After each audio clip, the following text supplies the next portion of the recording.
महात्मा बुद्ध अपने शिष्यों को उपदेश दे रहे थे कि राजा का दरबार लगा हुआ था। बड़े बड़े विद्वान दरबार में मौजूद थे। हर फरियादी अपना दुखड़ा राजा को सुनाकर थोड़ी बहुत मदद की गुहार राजा को लगा रहा था और राजा यथासंभव उनकी मदद भी कर रहा था। जो जो राजा फरियादी की मदद करता त्यों त्यों उसका अहंकार बढ़ रहा था। अचानक दरबार में एक अंधा और एक लूला व्यक्ति राजा के सामने हाथ जोड़कर बोले कि हम बड़ी दूर से आए हैं, उनकी सहायता की जाए। राजा अंधे और लूले की जोड़ी देखकर बोला कि आप कहां से आए हो? तो वे बोले हम काशी से आए हैं। राजा बोला काशी तो यहाँ से 100 कोस दूर है। भला तुम दोनों, एक अंधा एक लूला, 100 कोस का सफर कैसे कर सकते हो? क्या तुम बैलगाड़ी में आए हो? तो दोनों बोले नहीं। राजा बोला तो कैसे आए?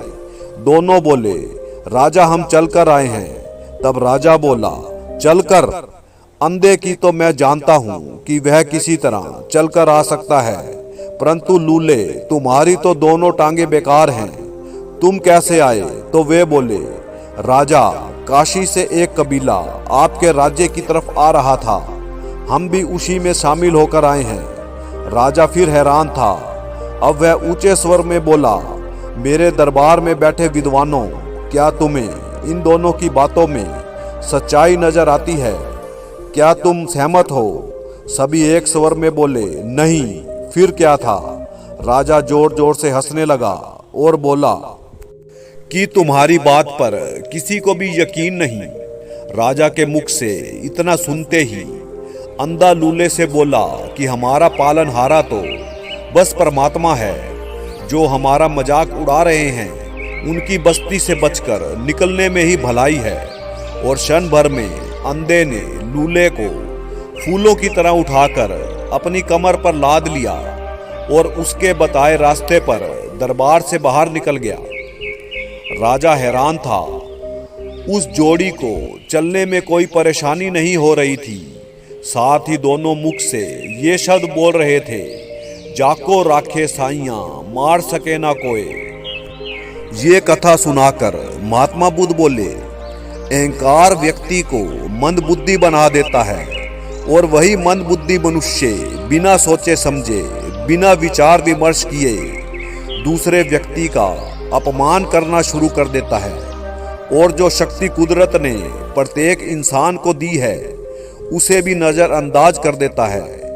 इसका संशय मैं इस कथा द्वारा दूर करता हूँ। एक राजा ने अपने शहर में एक बहुत बड़ी झील का निर्माण करवाया। झील के चारों ओर सीढ़ियों की व्यवस्था की गई ताकि उन पर बैठा भी जा सके। शहर के बहुत से लोग झील के सुंदर नज़ारे के साथ साथ घंटों झील की सीढ़ियों पर बैठकर प्रकृति का आनंद उठाते थे। सर्दियों के दिन थे, झील पर आने वाले कम ही लोग थे, फिर भी बहुत से लोग झील के चारों तरफ चहलकदमी कर रहे थे।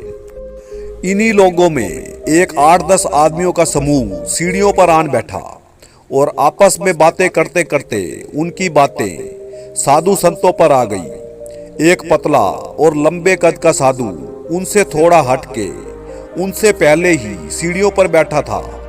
जो 8-10 आदमी झील की सीढ़ियों पर आन बैठे थे उनमें एक राजा का खास सेवक था, जिसके चेहरे व बातों में घमंड साफ झलक रहा था।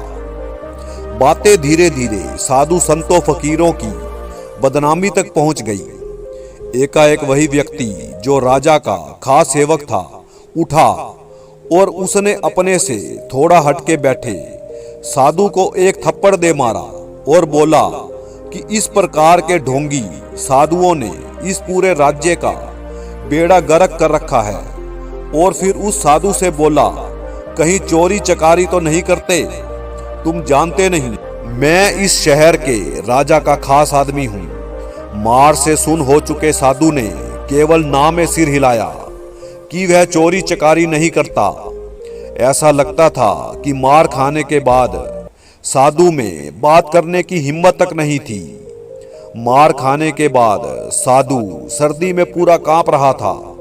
साधु के मुख से कोई बात ना सुनते ही उस राजा के सेवक ने साधु को 3-4 थप्पड़ और मार दिए। साधु ने सिर झुका लिया। थप्पड़ उसके सिर पर लगे थे। इतने में वही राजा का सेवक बोला, भाग यहां से और कहीं और जाकर बैठ।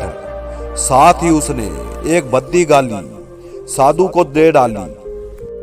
वह साधु किसी तरह उठने का प्रयास कर ही रहा था कि अचानक ना जाने क्या हुआ। राजा का वही सेवक एकदम सीढ़ियों पर जा गिरा और तड़फने लगा। मुख से झाग सी निकल रही थी। बड़ी बुरी हालत में था। उसके सारे दोस्त उठकर उसे संभालने लगे। वजन कुछ ज्यादा था। बड़ी मुश्किल की घड़ी थी। बाकी इकट्ठा हुए लोग फर्श पर पड़े उस राजा के सेवक की बेबसी व तड़फन देख रहे थे। वो बेजान सा पड़ा लंबे लंबे सांस ले रहा था। राजा के सेवक के दोनों हाथ बेजान पड़े थे, परंतु शरीर तड़फ रहा था। अचानक से साधु उठा और उस राजा के सेवक के आगे खड़ा हो गया और बोला, सुन, तूने मेरे से पंगा नहीं लिया, बल्कि मेरे यार से पंगा लिया है। मेरे को गलत बोलने पर भी मेरा यार गलत बोलने वालों की बोलती बंद कर देता है, तो मुझे थप्पड़ों से मारने वालों का मेरा यार क्या हाल करेगा, ये तू नहीं जानता। इतना कहकर वह साधु अपने रास्ते चला गया। महात्मा बुद्ध बोले कि अहंकारी और अज्ञानी मनुष्य के आगे तर्क करना व्यर्थ होता है। उसका कोई परिणाम नहीं निकलता, जैसा कि अंधे और लूले ने किया। राजा के सामने कोई तर्क ना करते हुए चुपचाप उसके राज्य को ये कहते हुए छोड़ दिया कि जाको राखे साइयां, मार सके ना कोई।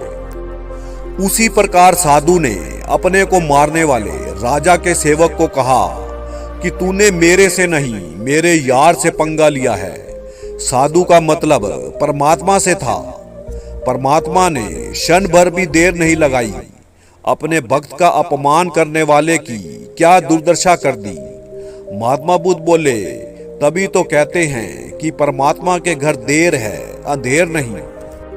ये सब चीजें परमात्मा अपने भक्तों पर लागू करता है। देर सवेर उनके सभी कार्य परमात्मा पूरे करता है, परंतु वही परमात्मा जब अपने भक्तों पर संकट की घड़ी आती है तो क्षण भर भी देर न करते हुए दुराचारी को दंड देने के लिए हाजिर हो जाता है। परमात्मा भावुक प्रकृति का है। अपने भक्तों पर, अपने सेवकों पर जुल्म होते नहीं देख सकता। तभी तो कहते हैं, मत कर जुल्म गरीब पे ए बंदे, गरीब रो देगा, जब सुनेगा उसका मालिक जड़ से खो देगा। परमात्मा की लाठी में बड़ा दम है, उससे हमेशा बचकर रहना चाहिए। आपको ये कहानी कैसी लगी कमेंट में लिखकर जरूर बताएं। धन्यवाद।